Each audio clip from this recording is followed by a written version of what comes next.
Praise the Lord!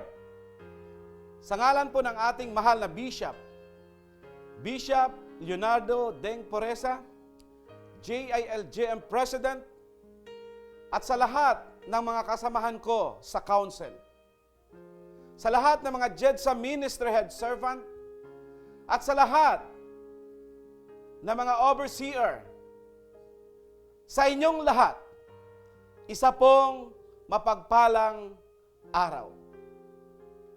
Mga kapatid, parang kailan lang na kung saan ang JEDSA ay nag-celebrate ng ika-40 years na kabutihan na ginawa ng Diyos, na kung saan meron po tayong tema na enjoying God's promises. Bago po tayo magpapatuloy sa mensahe ng Diyos, tayo muna ipanalangin at ipagkakatiwala natin ang araw na ito.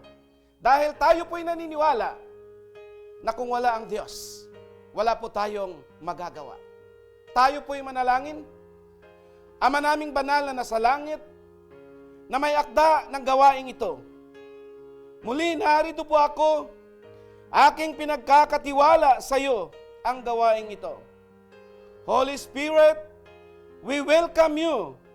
Move among us. Bless your word. Bless your people. Bless your servant. In Jesus' name I pray. Amen. Praise God. Praise God.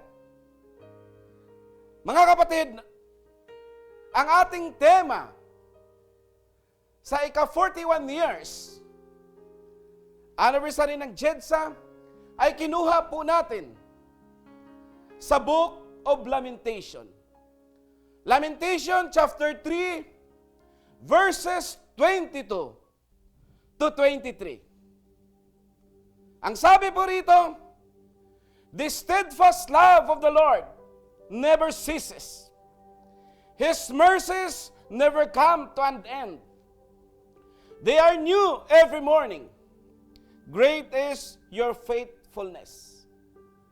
Ang sabi po sa Tagalog, ang nagmamaliw na pag-ibig ni Yahweh at kanyang walang kupas na kahabagan, hindi nagbabago, tulad ng bukang liwayway, dakila ang kanyang katapatan. Sa araw na ito, ang mensahe ng Diyos ay pinamagatan ko pong God's faithfulness never fails. Upang ating ma-appreciate ang talatang ito, atin pong munang titingnan ang background ng aklat ng Lamentation. Ang Book of Lamentation ay sinulat po noong 586 BC. Ang sumulat ng Book of Lamentation ay si Propeta Jeremiah.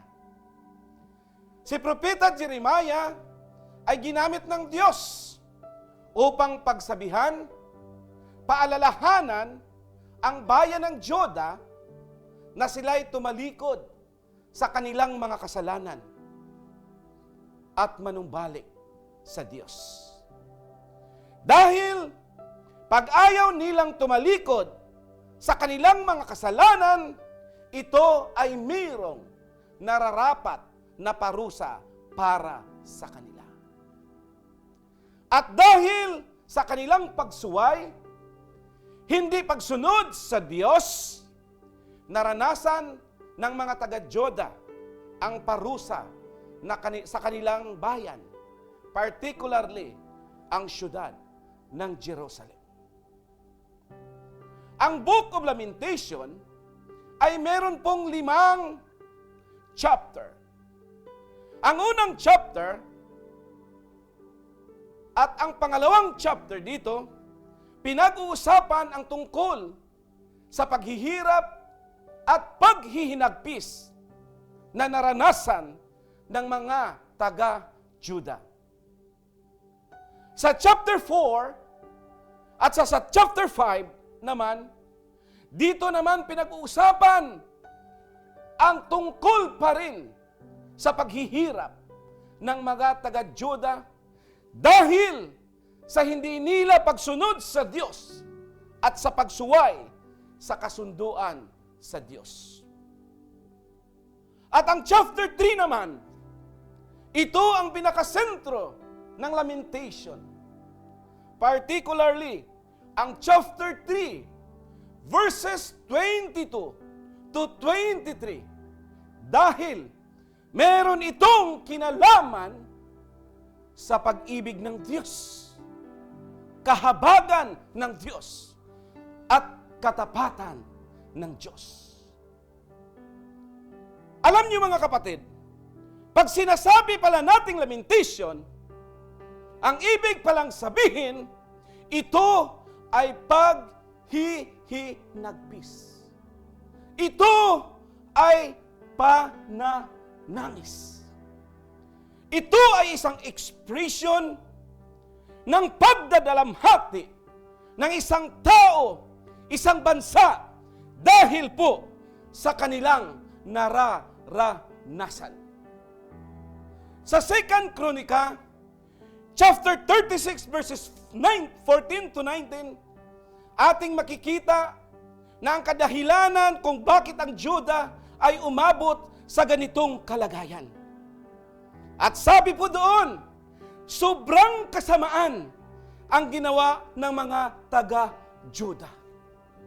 Kasuklam-suklam ang kanilang ginawa tulad ng mga ibang bansa. Ito'y sila sumasamba sa mga Diyos-Diyusan. At dumating sila sa punto na kung saan pati kanilang mga anak ay sinunog bilang pagsamba sa mga Diyos-Diyusan. At dahil dito, ginamit ng Diyos ang mga taga-Babilonya para wasakin, sirain ang bansang Juda. Ito po ang nangyayari sa mga taga-Juda kung bakit sila ay nasa masiranuot at madilim na kalagayan. Dahil sa kanila pong pagsuway sa Diyos. Ngunit sa kalagitnaan ng 5 chapter ng lamentation, ang Diyos ay meron pong mensahe sa kanila. Isipin po ninyo, kahit sila ay nasa gitna ng pagdurusa, pagdalamhati, pananangis, bunga ng kanilang ginawa, si Propeta Jeremiah ay nagsasabi, dakila ang katapatan ng Diyos. Mga kapatid, kung atin pong titingnan, madalas pinag-uusapan sa loob ng iglesia ang patungkol sa pag-ibig ng Diyos. Madalas pinag-uusapan sa loob ng iglesia ang kahabagan ng Diyos. Subalit sa araw na ito, tayo po ay magpo-focus tungkol sa katapatan ng Diyos.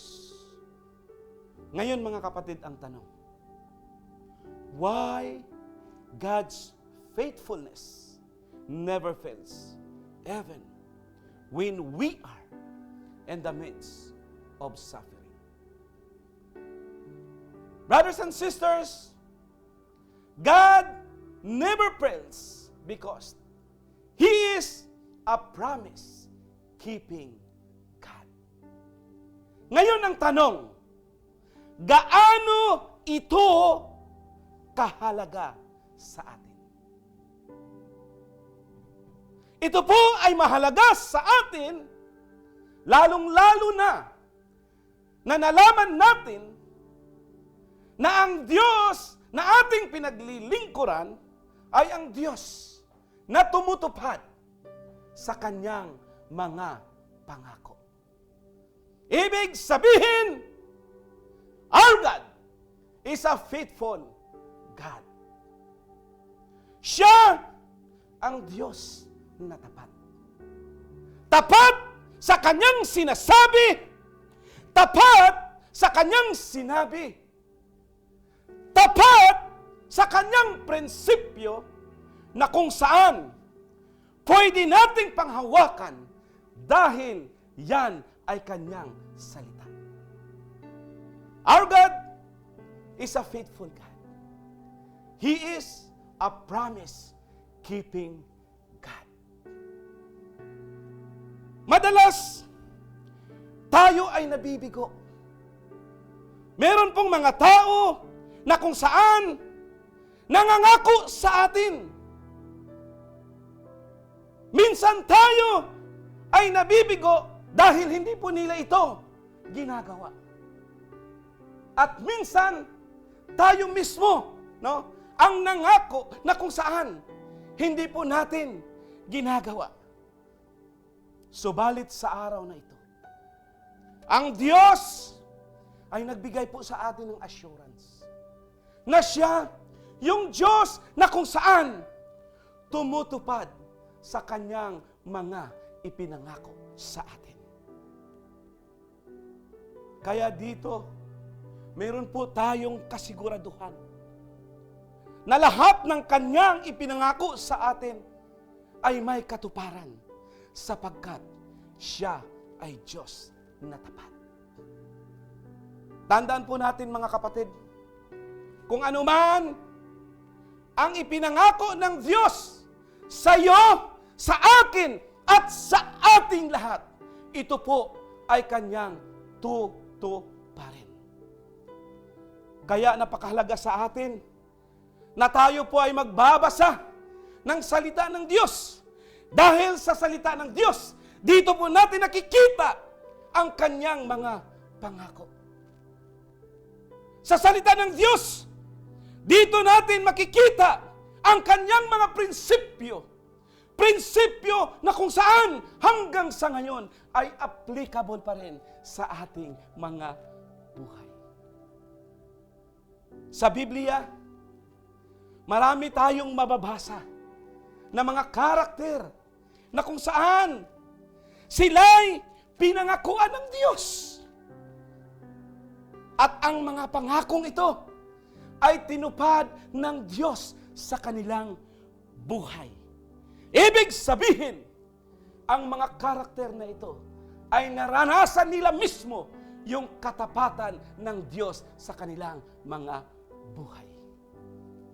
Bilang mga Kristiyano, dapat po nating alalahanin, dapat nating ilagay sa ating mga puso that we are serving a living God, faithful to His word.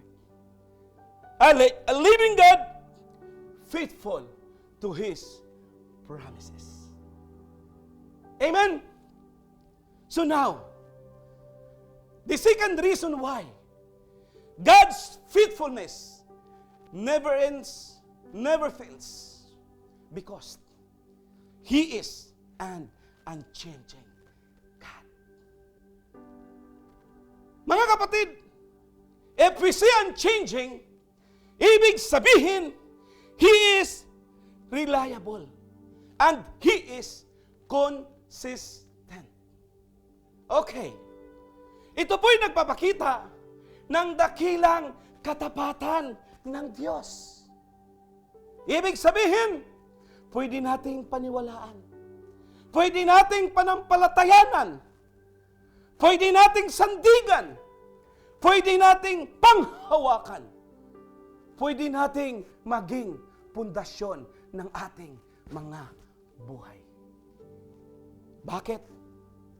Sapagkat He is unchanging God. Ang Diyos ay hindi po nagbabago. Maging sa kanyang karakter, ang Diyos ay hindi po nagbabago. Hindi yung mahal ka ng Diyos noon at nakakalimutan na ng Diyos. Mga kapatid, hindi po ganon ang ating Diyos. Alam po ninyo,